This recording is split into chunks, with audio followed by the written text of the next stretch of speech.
ஒரு தலைவர் என்ன பண்றாருன்னா சேலத்துல இருந்து நாமக்கல் போறாரு. சேலம் தெரியும்ல, அந்த ஊர்ல இருந்து நாமக்கல் போறாருப்பா. அப்ப என்ன வேணும்னு கேட்டீங்கன்னா, இந்த ஷட்டர் மாதிரி ஜன்னல் இருக்கும், அந்த ஜன்னலை திறக்க சொல்லி வெளியே பார்த்து கை தட்டி குலுங்கி குலுங்கி சிரிக்கிறாரு அந்த தலைவர். கூட இருந்தவங்களுக்கு கேட்க முடியல. இப்ப நான் அமைச்சர் கூட கார்ல போறேன்னு வச்சுக்கோங்க, உங்க ஊர்ல புதுசா ஒரு விஷயம் பாக்குறேன், அக்கா ஒரு நிமிஷம் நிப்பாட்டுங்க, அது என்னக்கான்னு கேட்க முடியுமா? பயம் இருக்கும்ல. இப்ப நம்மை விட உயர்ந்த பொறுப்பில் இருக்கவங்க கிட்ட கேட்க பயமா இருக்கும். இந்த கார்ல உட்கார்ந்து இருந்தவங்களுக்கு இந்த தலைவர்கிட்ட எதுக்கு கை தட்டுறீங்கன்னு கேட்க பயம். அமைதியா வராங்க. ஒருத்தர் கேட்கிறாரு, வண்டி எடுத்த பிறகு தயங்கி, ஐயா எதுக்குங்க கை தட்டினீங்கன்னு கேட்கிறாரு. அவர் இன்னைக்கு உயிரோட இருக்காரு. திராவிடர் கழகம்ன்ற அமைப்போட துணைத் தலைவர் இன்னும் இருக்காரு. ஏன்னா போற போக்குல நான் வந்து கைதை சொல்லிட்டு போக முடியாதுல்ல, அதனால ஆதாரத்தோட சொல்றேன். யாருங்க எதுக்குங்க கை தட்டினீங்கன்னு அந்த தலைவர் சொல்றாரு. அங்க பாருங்க, பிள்ளைங்க எல்லாம், பொம்பளை பிள்ளைங்க எல்லாம் ஸ்கூல் யூனிஃபார்மை போட்டுக்கிட்டு பேகை மாட்டிக்கிட்டு சைக்கிள்ல சாரையா பள்ளிக்கூடத்துக்கு போறாங்க. இதுக்கு தானங்க இவ்வளோ நாள் உழைத்தோம். இந்த கண்கொள்ளா காட்சியை பார்த்து தான் சந்தோஷப்பட்டு கை தட்டினேன். அந்த தலைவர் வேற யாரும் கிடையாது. 95 வயசு வரைக்கும் ஒரு யூரின் பேக்கை மூத்திர சட்டியை தூக்கிக்கிட்டு தமிழ்நாடு ஃபுல்லா பயணிச்ச தந்தை பெரியார் தான் நம்ம பள்ளிக்கூடத்துக்கு போறத பார்த்து சந்தோஷப்பட்டார். இப்ப நம்ம என்ன யோசிக்கணும்னா, அதே சேலம் டு நாமக்கல் ரோட்ல எத்தனை மத நம்பிக்கை இருக்கவங்க போயிருப்பாங்க, எத்தனை டாக்டர் இன்ஜினியர்லாம் கூட போயிருப்பாங்கல்ல, எத்தனை கடவுள் பக்தியோட இருக்கவங்க போயிருப்பாங்க. ஆனா யாராவது நின்று கை தட்டி பார்த்து சிரிச்சிருப்பாங்களா? அதெல்லாம் விடுங்க. நம்ம அப்பா அம்மா டெய்லி நம்ம ஸ்கூலுக்கு போறப்ப சரி எம்பள ஸ்கூலுக்கு போகுதுன்னு பார்த்துருப்பாங்களா? இப்ப நமக்கு பெத்த தந்தை தாய்க்கு கூட பொம்பளை பிள்ளை ஸ்கூலுக்கு போறது பெரிய விஷயமா இல்லாதப்ப யார் அதுக்காக உழைத்தார்களோ அவங்களுக்கு நம்ம பள்ளிக்கூடம் போறோன்றது அவ்வளோ பெரிய செய்தி. அதனாலதான் இன்னைக்கு படிச்சு முடிச்ச உடனே கட்டி கொடுக்க பார்ப்பாங்க. உங்களை பொட்டலம்லாம் கட்ட வேண்டாம், நீங்க எத்தனை டிகிரினாலும் படிங்க, நீங்க படிச்சு முடிக்கிற வரைக்கும் உங்களுக்கு மாதம் 1000 ரூபாய் புதுமை பெண் திட்டம் தருவோம் அப்படின்னு தமிழ்நாடு அரசு சொல்லுது. இதெல்லாம் பேர் தான் சமூக நீதி. அப்ப நீங்க உடனே கேட்கணும், இந்த 1000 ரூபாய் வந்து எப்படி சமூக நீதி கணக்குல வரும்? உங்க பாட்டிக்கும் உங்க அம்மாவுக்கும் அந்த 1000 ரூபாய் கிடைச்சிருந்தா என்ன தெரியுமா சொல்லியிருப்பாங்க? பாலா போய் இந்த ஆளை கட்டாம இருந்திருந்தேன்னா, இந்த 1000 ரூபாய் அன்னைக்கு கொடுத்துருந்தாங்கன்னா டீச்சர் ஆயிருப்பண்டி அப்படின்னு நம்ம கிட்ட சொல்லுவாங்க. அதை இன்றைக்கு நாம் பெற்றிருக்கிறோம். ஒரு ஊர் இருக்கு, அந்த ஊர்ல வந்து ஒரு பக்கம் குளம், இன்னொரு பக்கம் ஒரு கோவில், இன்னொரு பக்கம் தர்கானா தெரியும்லப்பா, இஸ்லாமியர்களுடைய வழிபாட்டு தலம். இன்னொரு பக்கம் கோவிலுக்கு பின்னாடி 20 கடை தெருக்கள் இருக்குமா, கடை வீதி மாதிரி இருக்குமா. அப்புறம் ஒரு 25-30 வீடு, சின்ன ஊரு, குட்டியோண்டு ஊரு. அந்த ஊருக்கு பேரு தூரங்குறிச்சி. இந்த ஊர்ல 8வதுக்கு பிறகு குழந்தைங்களை படிக்க வைக்கலாம், அதுவும் முஸ்லீம் வீட்டு குழந்தைங்களை படிக்க வைக்கலாம். இப்ப இவங்க என்ன பண்றாங்க, ஏக்கமா பாப்பாங்கல்ல, என்னடா இது படிக்க வைக்கலையே, ஆம்பளை பையனுங்களாம் ஸ்கூலுக்கு போறானுங்களேன்ட்டு. இவங்க எல்லாரும் இவங்க தலைமுறையில 8வதுக்கு பிறகு ஸ்கூலுக்கு போகாதப்ப ஒரு நாள் செய்தி வருது, ஊருக்குள்ள பேசிக்குவாங்கல்ல. இப்ப நமக்கு வீட்டுல எல்லாம் சிசிடிவி கேமரா இருக்கா, அதான் பக்கத்து வீட்டு பாட்டி தாத்தா எல்லாம் இருக்காங்கல்ல, அவங்களே நம்ம எங்க போறோம் எங்க வரோம் நோட் பண்ணிடுவாங்கல்ல, அதனால சிசிடிவி கேமரா இல்ல. அதே மாதிரி கிராமத்துல என்ன பேசிக்கிறாங்களா, நல்லா கேட்கணும். வயதுக்கு வந்த பிறகும் ஃபாத்திமா 10ஆம் வகுப்புக்கு பள்ளிக்கு செல்கிறாள். என்னதான் பேசிக்கிறாங்க, சத்தமா சொல்லுங்க. ஃபாத்திமா 10ஆம் வகுப்புக்கு ஸ்கூலுக்கு போறா. இது ஒரு விஷயமா? தூத்துக்குடியில வயசுக்கு வந்தாலும் நாங்களாம் வந்துட்டு தானே இருக்கோம் நீங்க கேட்கலாம். ஆனா 20-30 வருஷத்துக்கு முன்னாடி வயசுக்கு வந்த பிள்ளைகளை ஸ்கூலுக்கு அனுப்ப மாட்டாங்க. அப்ப திடீர்னு 10ஆம் வகுப்பு படிக்கிற ஃபாத்திமா மட்டும் எப்படி ஸ்கூலுக்கு போறான்னு கேட்டா, அப்பதான் எங்களுக்கு தெரிஞ்சது, யாரோ கலைஞர்னு ஒருத்தரா முதல்வரா இருக்காராம், அவர் வந்து 8வதுக்கு மேல பிள்ளைகளை படிக்க வச்சா, பொம்பளை பிள்ளைகளை படிக்க வச்சா திருமண உதவித்தொகை தருவேன்னு சொன்னாராம். அதனால ஃபாத்திமா வயசுக்கு வந்த பிறகு பள்ளிக்கூடத்துக்கு போறாளாம் அப்படின்னு பேசிக்கிட்டாங்களாம். இதை எழுதினவங்க வந்து கல்யாணம் ஆகுது, உங்களுக்கு கல்யாணம் ஆயிட்டு வீட்டுல இருக்கப்ப திடீர்னு அவங்க வீட்டுக்காரர் வந்து என்ன பண்றாரு, ஒரு ஃபார்மை கொடுத்து கையெழுத்து போட சொல்றாரு. இவங்களுக்கு என்னன்னா, அது வரைக்கும் நம்மள வீட்டுல ஒரு ஆளாவே நினைக்க மாட்டாங்களே, நம்ம கிட்ட ஒரு ஃபார்மை கொடுத்து கையெழுத்து வாங்குறாங்களேன்னு மகிழ்ச்சி. என்னன்னு கேட்டா, இந்த வருஷம் ஊராட்சி மன்ற தேர்தல்ல நீ தான் நிக்க போறேன்றாங்களாம். இந்த அம்மாக்கு அதிர்ச்சி. ஏன் நம்ம எப்படி வீட்டுக்கு வெளியவே விட மாட்டாங்க, ஓட்டு கேட்டு எப்படி ரோட்டுக்கு அனுப்புறாங்க அப்படின்னு பாக்குறப்பதான் அவங்க வீட்டுக்காரர் சொன்னாராம், சும்மாலாம் இல்ல, கலைஞர் ஊராட்சி மன்றத்துல பெண்களுக்கு இடஒதுக்கீடு கொடுத்திருக்காரு, இந்த தொகுதியில நீதாமா நிக்க முடியும்னாராம். இப்ப அந்த கவிஞர் எழுதுறாங்க, அந்த ஊராட்சி மன்ற வேட்புமனு தாக்கலுக்கான படிவத்துல கையெழுத்து போட்டப்ப இத்தனை வருட அடிமை சங்கிலி அடித்து நொறுக்கியதாக அந்த சமூகத்துல நான் உணர்ந்தேன் அப்படின்னு அவங்க எழுதுறாங்க. எழுதுனவங்க சிறந்த நிர்வாகிக்கான விருது வாங்குறாங்க. 8ஆம் வகுப்பு தாண்ட விடாத குடும்பம் ஊரு, அந்த ஊர் குடும்பம் இருக்கப்ப ஒரு முதல்வர் வராரு, அவர் பெரியாரை பின்பற்றியவராக இருக்காரு, அந்த காரணத்தினால பெண்களுக்கு ரெப்ரசன்டேஷன் பிரதிநிதித்துவம் கொடுக்குறாங்க, சிறந்த நிர்வாகின்னு பேர் எடுக்கிறாங்க. அப்போ என்ன அர்த்தம்? ஆஃப்டர் ஆல் பொம்பளை தானே, உனக்கு என்ன முடியும், நிர்வகிக்க தெரியாது, ஆம்பளைட்ட வேலையை கொடுத்தா 1 மணி நேரத்தில் முடிச்சிடுவான், நீ நீட்டி முழுங்குவ. இது எல்லா பழமைகளையும் அடித்து நொறுக்கி சிறந்த நிர்வாகி என்ற பெயர் எடுத்தவர் யாருன்னு கேட்டீங்கன்னா, இன்னைக்கு மாநிலங்களவை நாடாளுமன்ற உறுப்பினராக தேர்ந்தெடுக்கப்பட்டிருக்கக்கூடிய தமிழ்நாட்டினுடைய முதலமைச்சருடைய சரியான தேர்ந்தெடுப்பாக நாடாளுமன்றத்திற்கு போயிருக்க சகோதரி கவிஞர் ஷல்மா அவர்கள் தான் இந்த செய்தியை பதிவு செய்தவர். உங்களுக்கு பிடிச்ச இல்லை தெரிஞ்ச தலைவர்கள் பேர் சொல்லுங்களேன். சும்மா அச்சோ, ஒன்று என்ன வேஷம் போட்டு வந்திருக்க? வீரமாமுனிவர் வந்திருக்காரு. அவர் கொஞ்ச நேரம் கழிச்சு மேடைக்கு வருவாருன்னு நினைக்கிறேன். கலைஞர்னு சொன்னார், அவர் கை தட்டிருங்க. வேற ஏதாவது தலைவர் பேர் சொல்லுங்கடா. இருங்க, ஒருத்தராக சொல்லுங்க. காமராஜர், அறிஞர் அண்ணா,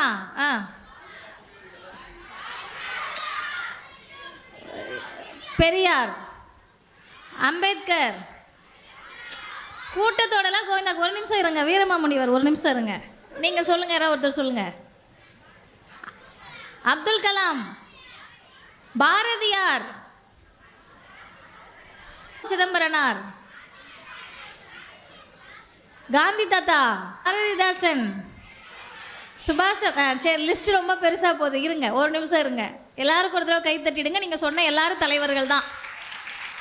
சரி, அடுத்த கேள்வி. இதுக்கு கூட்டத்தோடலாம் அப்படி பண்ணக்கூடாது. யாராவது ஒருத்தர் எந்திரிச்சு அழகாக பதில் சொல்லிட்டு உட்காந்துடணும். இல்லை உட்காந்துட்டே சொல்லலாம். எழுந்து எதுக்காக சொல்கிறேன்னா மற்றவங்களுக்கு தெரியணுன்றதுக்காக உட்காந்துட்டு கூட சத்தமாக சொல்லிடணும். டன்னா? உங்களுக்கு தெரிந்த பெண் தலைவர்கள் பேர் சொல்லுங்கள். இது என்னடா இப்படி வச்சுட்டு சினிமாவில் கத்துற மாதிரி கத்துனீங்கன்னா எப்படிடா கேட்கும்?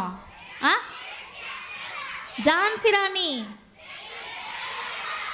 வேலு நாச்சியார், முத்துலட்சுமி, ராணி மங்கம்மா, லக்ஷ்மி பாய். சரி சரி சரி, எல்லாரும் கை தட்டிக்கோங்க. அடுத்த கேள்வியா? உங்களுக்கு தெரிஞ்ச சயின்டிஸ்ட், அறிவியலாளர் பேர் சொல்லுங்க. அப்துல் கலாம். ஹெவி ப்ரிப்பரேஷனோட வந்திருப்பான் போல அவன்.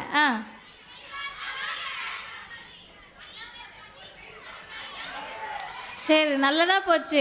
மயில்சாமி அண்ணாதுரை. துரைய மலைன்னு மாத்திட்டேன், பரவாயில்ல விடு. அடுத்து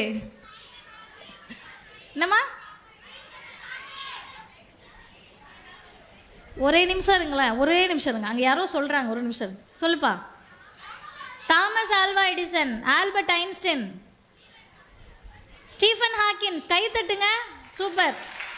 சரி, அடுத்த கேள்வி. இது நிறைய பேர் சொல்லிட்டீங்க. உங்களுக்கு தெரிஞ்ச பெண் அறிவியலாளர் பேர் சொல்லுங்க. கல்பனா சாவ்லா, சுனிதா வில்லியம், இவங்கெல்லாம் எங்கே போனாங்க?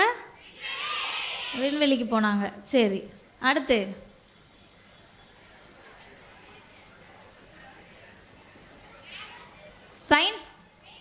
மேரி கியூரி, சயின்டிஸ்ட் பேர் கேட்டேன். வேற? சரி, கேள்வி முடிஞ்சிருச்சு. எல்லாரும் கை தட்டிட்டு நான் விஷயத்துக்கு வந்துடுறேன். நம்ம எல்லாருமே கடைசி வரிசையில் நிற்கக்கூடிய பெற்றோர்களும் சரி, ஆங்காங்கே நிற்கக்கூடியவர்களும் சரி, அதிகாரிகளும் சரி, மேடையில் இருக்கக்கூடிய நாங்களும் சரி, நம்ம எல்லாருக்கும் ஒரு பொது புத்தி இருக்கும். தலைவர் அப்படின்னு அந்த வந்துட்டாலே ஆண்கள் பேராக தான் வரும் வருஷ கட்டி, பெண்கள் பேரே வராது. திரும்ப முன்னாடி பெண் அப்படின்னு சொன்ன உடனே தான் பெண்களும் தலைவராக இருந்திருக்காங்களே அப்படின்னு யோசிப்போம். அறிவியலாளர்னாலே டக்குன்னு Albert Einstein, Thomas Alva Edison ஆண்கள் பேர் தான் வரும். நாங்களாம் பாவம் பார்த்து பெண் அறிவியலாளர்களை சொல்லுங்கன்னா தான் பெண் அறிவியலாளர்கள் பேர் வரும். இந்த சிக்கல் நமக்கு முன்னாடி தலைமுறைக்கிட்ட இருந்தால் ஒரு நியாயம் இருக்குது. ஏன்னா அவங்களுக்கு சொல்லி கொடுக்கப்பட்டது எல்லாமே குடும்ப தலைவர் யார்? பேப்பர் படிச்சுக்கிட்டு இருக்க அப்பா. இல்லத்தரசி காஃபி போட்டுக்கிட்டு இருக்க அம்மா. இப்போ உங்களுக்கு ஸ்கூல் புக்கில் வந்திருக்கும் குழந்தையில ஃபேமிலி அப்படின்னு குடும்பம்னா எப்படி இருக்கும்னு சொல்லி. தாத்தா பாட்டி அப்பா அம்மா. சரி, இப்போ தாத்தா செத்து போயிட்டாருன்னா அது குடும்பம் இல்லையா? குடும்பம் தானே. இப்போ எனக்கு எங்கள் அப்பா இறந்துட்டாரு, நான் இருக்கிறது குடும்பம் இல்லையா? குடும்பம் தானே. இப்போ குடும்பம் அப்படின்னாலே அப்பா என்று ஒருவர் இருப்பார், அவர் வாசிப்பார். அம்மா என்று ஒருவர் இருப்பார், அவர் சமையல்காரியாக இருப்பார். அப்படின்ற புத்தி நமக்குள்ளே ஊட்டி இருக்கப்படுறதுனால தான் நமக்கு முன்னாடி தலைமுறை தலைவர் ஆண், தலைவி பெண். அடுத்து நான் ஒரு கேள்வி கேட்குறேன். மாணவர் ஆனா பெண்ணாப்பா? மாணவர் எல்லாரும். மாணவி மாணவன். சரி, நிறைய பேர் மாணவன் ஆண் சொன்னீங்க, மாணவி பெண், இது கரெக்டாக சொல்லிட்டீங்க. மாணவர் அப்படின்னா ஆண்னு சொல்கிறோம்ல, அது எப்படி ஆணாக இருப்பாங்க? எல்லோரும். இர்விகுதி என்பது அனைவருக்குமானது. அப்போ இது நமக்கு சொல்லி கொடுக்கப்படவே இல்லை, நம்ம புரிஞ்சுக்கணும்னு இந்த சமூகம் விரும்பலை. அதனால் மரியாதைக்குரிய சொற்கள்லாம் யாருக்கானது? ஆணுக்கானதாக மட்டுமே இருக்கக்கூடிய ஒரு சமூகத்தில் தான் இன்னைக்கு என்னுடைய தலைப்பு நெடிலும் குறிலும் பேசப்பட வேண்டிய சமூக நீதி. இந்த நெடில் குரில் பட்டிமன்றம் எல்லாம் பேசியிருப்பீங்க.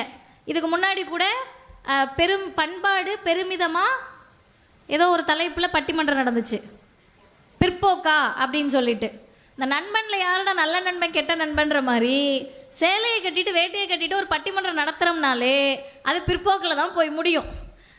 ஏன்னு கேட்டால் நமக்கு டீஃபால்ட்டாக இந்த சமூகம் இப்படி தான் பெண்கள் இருக்கணும்னு ஒன்று வந்திருக்குல்லப்பா, அதுக்குள்ளே தானே நம்ம எல்லாருமே இருக்கோம். இதிலிருந்து நம்ம விலகுறோன்னு சொன்னால் அது தப்பு, அப்படிலாம் இருக்கக்கூடாதுன்னு சொல்கிறாங்கல்ல. அப்போ முதல்ல இந்த சமூகம் இப்படி தான் இருந்துச்சுன்னு நமக்கு தெரியணும்ல. எப்படி இருந்துச்சு? இங்கே ஆசிரியர்கள் இருக்காங்க. நான் பேசக்கூடிய செய்தி பல பேருக்கு கசப்பாக இருக்கலாம். மருந்து எப்பயுமே கசப்பாக தான் இருக்கும். குலோப் ஜாமுன் மாதிரி ஏதாவது டேப்லெட் இனிக்குமா? ஊசி போட்டால் சிரிச்சுக்கிட்டேவா இருப்போம்?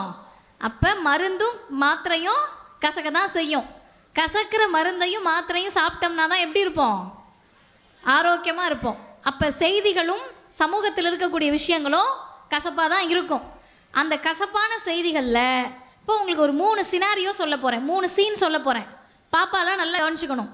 என்னை விட சின்னதாக இருக்க தங்கச்சிங்கெல்லாம், ஏங்கா எங்களையே பார்த்து பேசுகிறீங்களேக்கா, எங்கள் டீச்சர்ஸை கொஞ்சம் பார்த்து பேசுங்கக்கா, பின்னாடி இருக்கவங்களை பார்த்து பேசுங்கக்கான்னு சொன்னால் நான் சொல்லக்கூடிய சினாரியோ இங்கே பல பேர்த்துக்கு நெஞ்சொலி கூட வரலாம். அதனால தான் உங்களை பார்த்து நான் பேசுகிறேன். முதல் காட்சி, இதை தான் பார்த்துருக்கீங்களான்னு பார்த்தவங்க மட்டும் கை தூக்கணும். நீங்கள் படிக்கிறது பெண்கள் பள்ளிக்கூடம் தானேப்பா? சரி. கோ எஜுகேஷன் இருக்கீங்களா? இல்லை. ஆனால் ஆண் குழந்தைகள்னால் உங்கள் வயசில் இருக்கவங்கலாம் ஸ்கூலுக்கு போகிறத பார்த்துருப்பீங்கல்ல. உங்கள் வீட்டில் தம்பிங்க இருப்பாங்க, அண்ணனுங்க இருப்பாங்க, போகிறத பார்த்துருப்பீங்க. ஏதாவது ஒரு ஊரில், நீங்கள் உங்கள் சொந்தக்காரவங்க ஊர் எந்த ஊர், தமிழ்நாட்டில் இல்லை இந்தியாவில் எங்கேனாலும் சரி, நீங்கள் பார்த்துருக்கீங்களான்னு சொல்லணும். முதல் காட்சி, ஒரு ரெட்டை ஜடை போட்டுட்டு காதில் தோடு மாட்டிட்டு, இந்த பகுதிகளெல்லாம் அந்த மூக்கு ஸ்கூல் படிக்கிறப்ப குத்துற வழக்கம் இருக்கான்னு தெரில, குத்திடுவீங்களா? சரி. மூக்கு குத்திட்டு கையில் வளையல் போட்டுட்டு கொலுசு சத்தம் சாக்ஸுக்குள்ளே ஜிங்கு ஜிங்குன்னு கேட்டுட்டு நெத்தியில் ஏதோ ஒரு குறியீடோட ஸ்கூலுக்கு போகிற பசங்களை பார்த்துருக்கீங்களா? பசங்களையா? பையனை பார்த்துருக்கியா? உனக்கு என்ன பிரச்சனை தெரியுமா? அம்மா பின்னாடி உட்காந்துட்டு ஃபஸ்ட் மார்க் எடுக்கிற குழந்தை போல அது எல்லாத்துக்கும் பதில் சொல்கிறான்னு அக்கா அவனை டார்ச்சர் பண்ணிக்கிட்டு இருக்காங்க. பார்த்துருக்கீங்களா யாராவது? இல்லை. ரெண்டாவது, யாராவது ஒரு பையன் நீங்கள் ஸ்கூல்லையோ இல்லை வெளி இடத்துலையோ உங்கள் பெரியவங்களாக கூட இருக்கலாம், இவருக்கு கல்யாணம் ஆயிடுச்சுன்னு கண்டுபிடிக்கிறதுக்காக இந்த ஊரில் என்னெல்லாம் கட்டுவாங்க? தாலி கட்டுவாங்கள்ல. அந்த மாதிரி யாருக்காவது தாலி கட்டி பார்த்துருக்கீங்களா? சரி. மூணாவது, யாராவது ஒரு பையன் நீங்கள் பார்த்தவங்க பயங்கரமாக கழுத்துலலாம் நகை போட்டு பார்த்துருக்கீங்களா? பார்த்ததே கிடையாதுல்லப்பா. இப்போ அடுத்து பிறக்கிறோம்ல, பிறந்த குழந்தை யாராவது காது குத்தியே பிறந்து பார்த்துருக்கீங்களா? இல்லை. அப்போ பிறக்கிறப்ப ஆண் பெண் இல்லை எந்த பாலினமாக இருந்தாலும் ஒரு குழந்தை பிறக்கிறப்ப எந்த அடையாளமும் இல்லாமல், ஜாதி மதம் எந்த அடையாளமும் இல்லாமல் தான் ஒரு குழந்தை பிறக்கும். அது பிறந்த உடனே பெண் குழந்தையாக இருந்தோம்னா சும்மா இருக்கிற காதை ஓட்டையை போட்டுருவோம். மூக்கு அது பாட்டு சென்சிட்டிவான ஏரியா, அமைதியாக இருக்குது, அதில் ஒரு மூக்குத்தி. கழுத்து அதில் ஒரு சங்கிலி, கை அது பாட்டு தானே இருக்குது, அதுக்கு ஒரு வளையல், இதெல்லாம் போட்டு விட்டுட்டு என்ன பண்ணுறோன்னு கேட்டால் போடுறதெல்லாம் தப்பாக சரியா அந்த விவாதத்துக்குள்ளேயே நான் வரல. நமக்கு பொன் குழந்தை பார்த்தோன்னா ஆசையாக இருக்குது, எல்லாம் போடுறோம். இப்படி போட்டு போட்டு போட்டு போட்டு வளர்த்து அந்த குழந்தை வளர்கிறப்ப கல்யாணம் பண்ணி கொடுக்குறேன்ற பேரில் இது பெரியவங்களுக்கானது, நகைகளெல்லாம் கொடுத்து வரதட்சணை கொடுத்து கல்யாணம் பண்ணி பார்ப்போம். இப்படி வைக்கிறப்போ என்ன சொல்லுவோம்? என்ன பிள்ளைய எங்கே கொடுத்துருக்கீங்கன்னு கேட்பாங்கம்மா, எல்லாரும் கேட்பாங்கல்ல. பெண்ணை எங்கே கொடுத்துருக்கீங்க அப்படின்னு கேட்போம், எங்கே கட்டி கொடுத்துருக்கீங்கன்னு கேட்போம். யாராவது ஆண்களை பார்த்து உங்கள் பையனை எங்கே கட்டி கொடுத்துருக்கீங்க அப்படின்னு என்னைக்காவது கேட்டிருக்கோமா? சும்மா யோசிங்க. இல்லை. உங்கள் பையனை எங்கே கொடுத்துருக்கீங்க கேட்டிருக்கோமா? கிடையாது.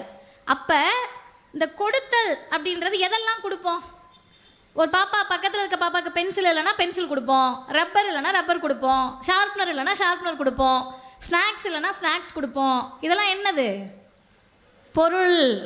பொருட்களை தான் கொடுக்க முடியும். பெண்களையும் கொடுக்குறோம்னா இந்த சமூகம் நம்மளை என்னவா பார்க்குது? பொருளாக பார்க்குது. அப்போ பொருளாக பார்க்குறப்ப நான் பொருள் கிடையாது.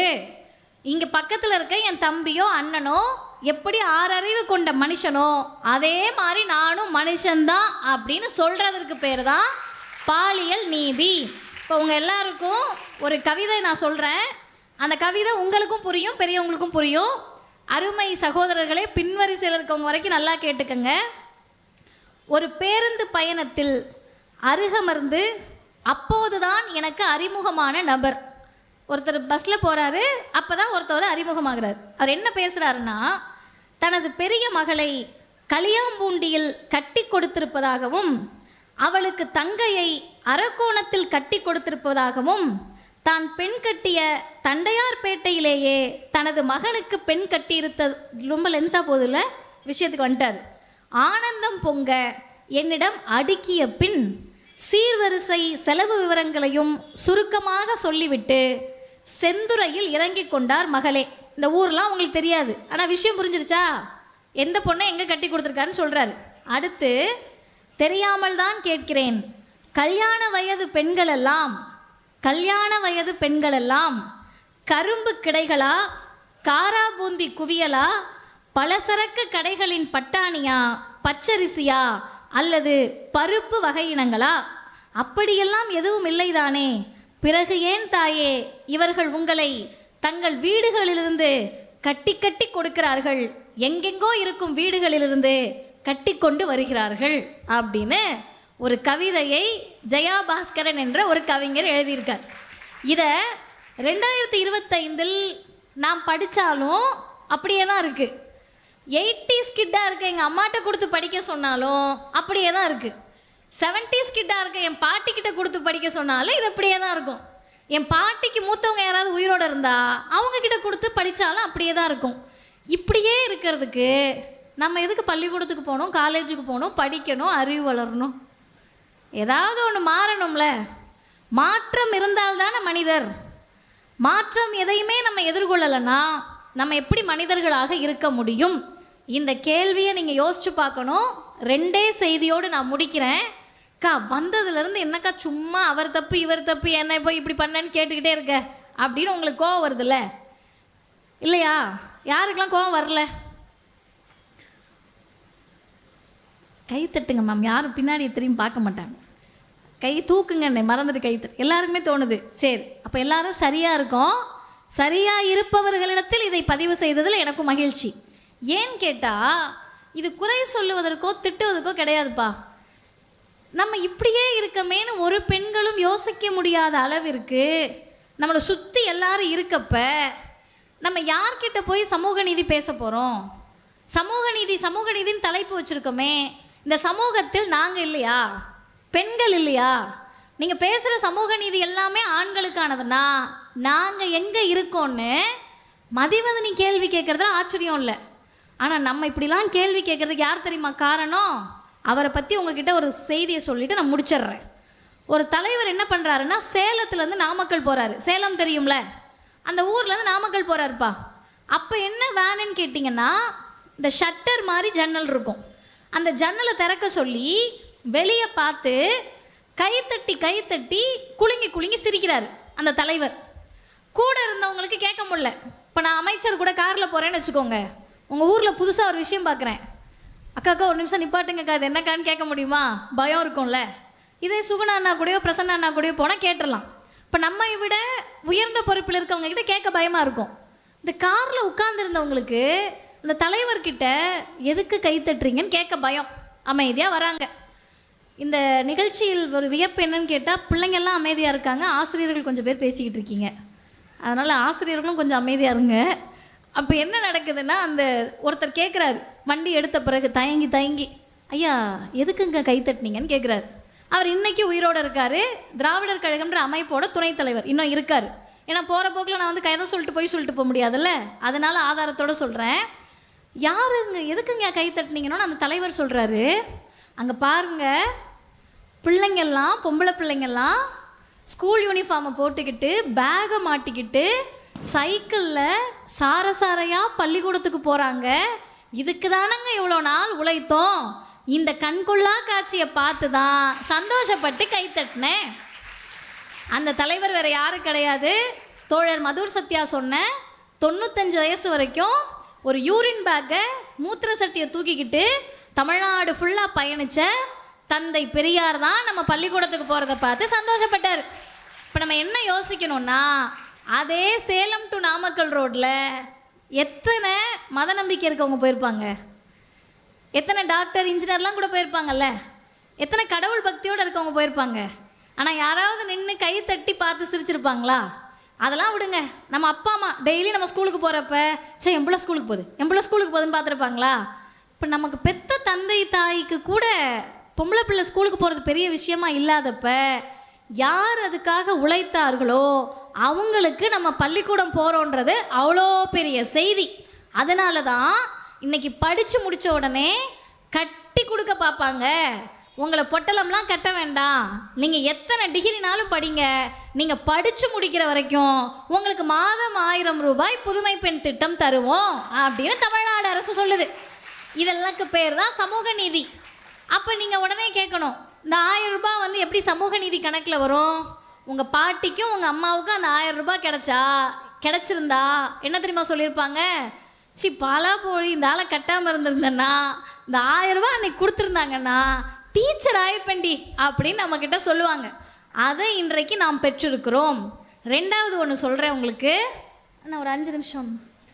ஒரு ஊர் இருக்குது, அந்த ஊரில் வந்து ஒரு பக்கம் குளம், இன்னொரு பக்கம் லேட் ஆகிடுச்சண்ணா, ஒரு பக்கம் குளம், இன்னொரு பக்கம் ஒரு கோவில், இன்னொரு பக்கம் தர்கானா தெரியும்லப்பா, இஸ்லாமியர்களுடைய வழிபாட்டு தலம்.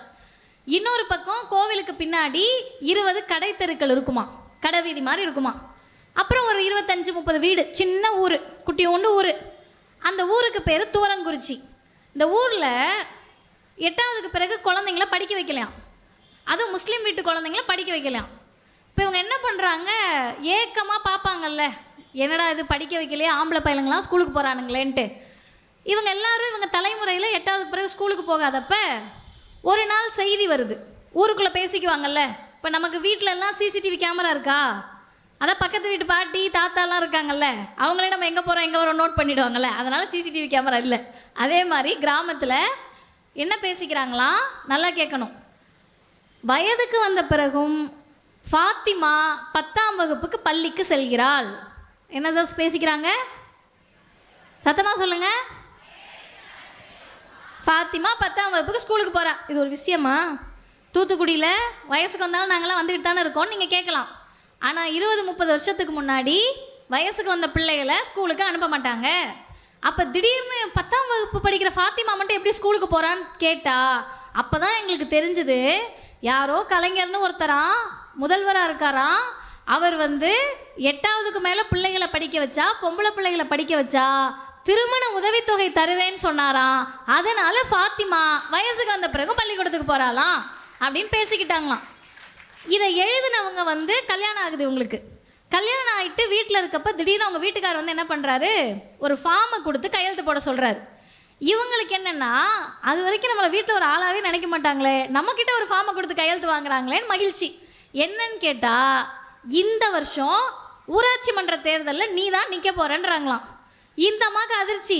ஏன் நம்ம எப்படி வீட்டுக்கு வெளியவே விட மாட்டாங்க, ஓட்டு கேட்டு எப்படி ரோட்டுக்கு அனுப்புகிறாங்க அப்படின்னு பார்க்குறப்ப தான் அவங்க வீட்டுக்காரர் சொன்னாராம், சும்மாலாம் இல்லை, கலைஞர் ஊராட்சி மன்றத்தில் பெண்களுக்கு இடஒதுக்கீடு கொடுத்துருக்காரு, இந்த தொகுதியில் நீதாம்மா நிற்க முடியும்னாராம்.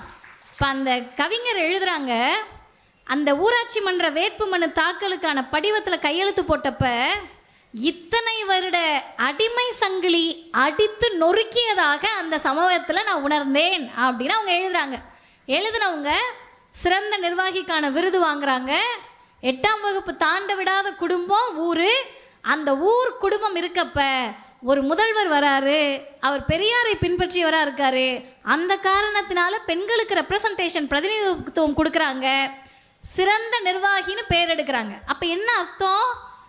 ஆஃப்டர் ஆல் பொம்பளை தானே, உனக்கு என்ன முடியும், நிர்வகிக்க தெரியாது, ஆம்பளைட்ட வேலையை கொடுத்தா 1 மணி நேரத்தில் முடிச்சிடுவான், நீ நீட்டி முழுங்குவ.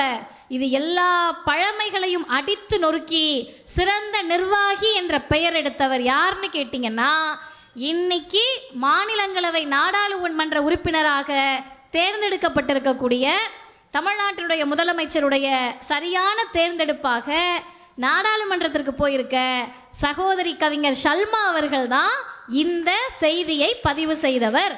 அப்போ தமிழ்நாட்டை பொறுத்த வரைக்கும் படிக்காமல் இருந்த பாட்டி, ஸ்கூல் பக்கம் போகாமல் இருந்த அம்மா, எல்லாத்துக்கும் சேர்த்து வச்சு 2000 வருட பழமை, அது ஜாதியாக இருக்கலாம், மதமாக இருக்கலாம், என்னவா வேணா இருக்கலாம், நீ மேலே வா, எவன் கேட்குறான்னு பார்க்கலான்னு சொல்கிறோம்ல, அதுக்கு பேரு தான் சமூக நீதி, அதற்கு பேரு தான் பாலின நீதி. இதெல்லாம் எதுக்குக்கா எங்ககிட்ட வந்து சொல்லிக்கிட்டு இருக்கீங்கன்னா, உங்களுடைய தலைமுறை, நம்முடைய தலைமுறை சுதந்திர சிந்தனையோடு இருக்கணும். நீங்கள் ஒருத்தர்கிட்ட நண்பர் ஆகிறீங்க, பெண் பிள்ளைகள்னா, இது யாரு நம்மாளா அப்படின்னு பார்க்கக்கூடாது.